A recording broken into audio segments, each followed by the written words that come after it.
Ranam kasonse apirbi Bai bolon dopi Pachetang unne kelangji Kelang meme ason dopi Langdorde chadi Mekbur prang si langdam NANGJI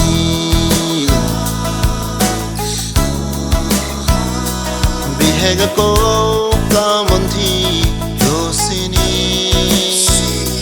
Pirthe Bihek pusi kajadi Dam NANGJI JUI NANGJI longri kimi somlun charli longji bidi suri Dam NANGJI JUI NANGJI longri kimi somlun charli longji bidi suri Elongvet somlun kali chokche Elongvet somlun kali chokche